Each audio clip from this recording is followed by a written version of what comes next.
మనం gas on చేసుకుని బాండీ పెట్టుకుందామండి.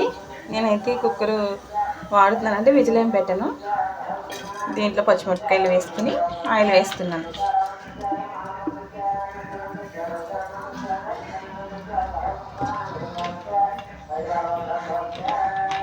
ఆయిల్ కొంచెం ఫ్రై అయ్యాక మనం కారం అనేది వేసుకోవాలి. అప్పుడే కొంచెం మంచి కలర్ వస్తుంది. ఇది ఇప్పుడు ఫ్రై అవుతుంది కదండి ఆయిల్. దాంట్లో ఇంకా పచ్చిమిరపకాయలు వేస్తున్నాను.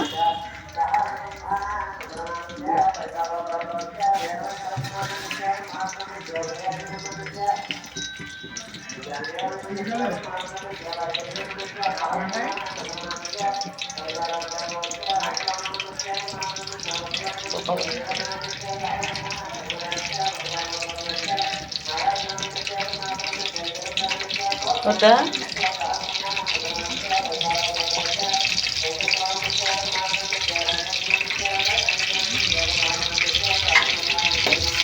ఇప్పుడు ఈ పచ్చిమిరపకాయలు అనేది ఫ్రై అవుతున్నాయి కదండి.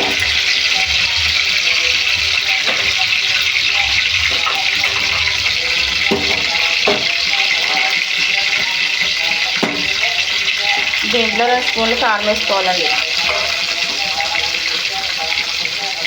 కొంచెం కొంచెం వచ్చిందనేసి నేను కొంచెం ఎక్స్ట్రా కూడా వేస్తున్నాను.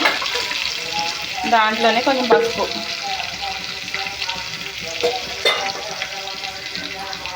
ఇది కూడా ఒకసారి ఫ్రై అయిపోయింది కదండి. మనం అయితే మసాలా పేస్ట్ రెడీ చేసి పెట్టుకున్నాం కదండి, అది వేసేసేయాలి.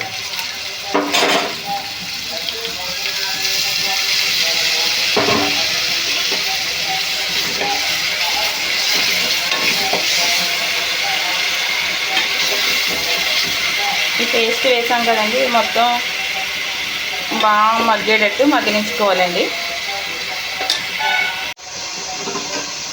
మనకి గ్రేవీ అనేది రెడీ అవుతుందండి. మొత్తం ఇంకా వాటర్ అనేది మొత్తం ఆయిల్ బయటకు వచ్చే వరకు ఇది మగ్గనివ్వాలి. ఇదైతే 2 ఉల్లిపాయలు, అల్లం వెల్లుల్లి, ధనియాలు, జీలకర్ర వేసి పేస్ట్ ఆడిన పేస్ట్ అండి, మసాలా పేస్ట్.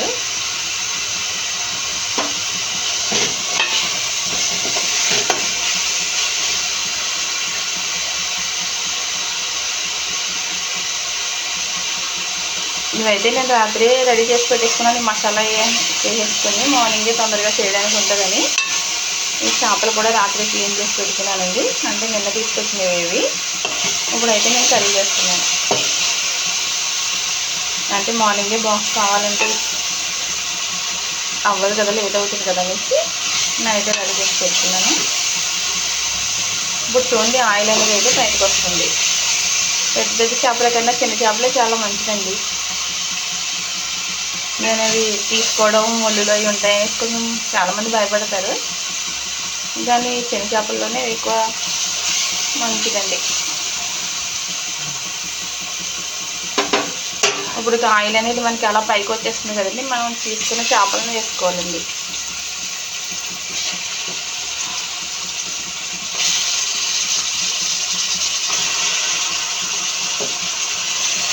ఫ్రెష్గా వండితే ఇంకా బాగుంటుంది, కానీ నాకు కుదరక రాత్రి చేయడానికి ఫ్రిడ్జ్లో పెట్టేసానండి.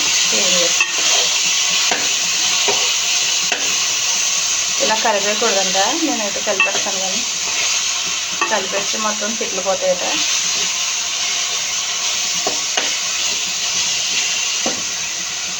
ఇప్పుడు ఈ చేపలు కూడా వేసుకున్నాం కదండి, అవి కూడా మగ్గేటట్టు ఉంచుకోవాలండి కాసేపు. అయితే నేను ఉప్పు వేయటం మర్చిపోయానండి.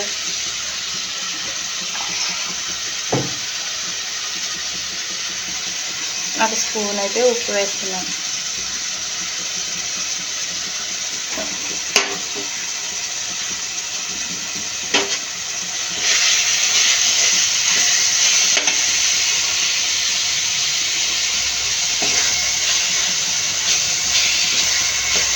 ఇలా అనుకుంటేనే ఫ్రై చేసుకోవాలి. ఇప్పుడు మనకి కొంచెం చేపలకు కూడా ఉప్పు కారం పడుతున్నాయి కదండి. ఇప్పుడు ఏం చేయాలంటే కొంచెం వాటర్ వేసుకోవాలండి. ఒక చిన్న గ్లాస్ వాటర్ వేసుకోవాలంటే.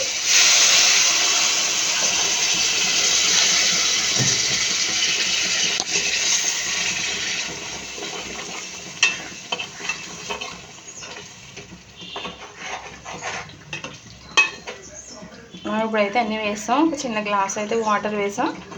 దీన్ని ఇలా దగ్గరికి అయ్యే వరకు ఉడకనిద్దామండి. అప్పుడు మనకి ఎంతో టేస్టీ అయినా కట్టి చేపల కర్రీ రెడీ అవుతుంది. అయితే నేను గ్రేవీ కర్రీయే చేస్తున్నాను, పులుసు కాదండి. ఇలా ఉడకనివ్వాలండి. ఈ కర్రీ ఇలా ఉడుకుతుంది కదండి, దాన్ని ఇలా క్లాత్తో పట్టుకుని ఇలా తిప్పాలంట. నాకైతే రావట్లేదు తిప్పడానికి. ఇలా గరిటతో పెట్టకుండా కొంచెం క్లాత్తో మాత్రమే ఇలా రౌండ్ ఆఫ్ చేయాలండి. అప్పుడైతే మనకి చేప ముక్కలు అనేవి విడిపోకుండా నీట్గా ఉంటాయట.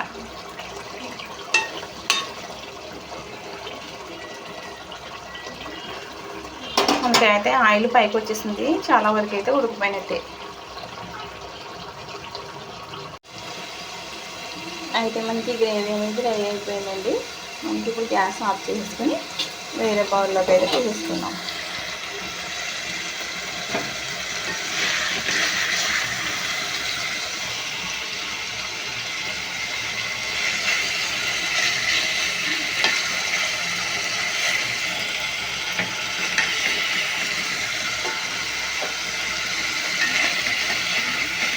అది తీయడానికి చాలా జాగ్రత్తగా తీయాలి, విడిపోతే.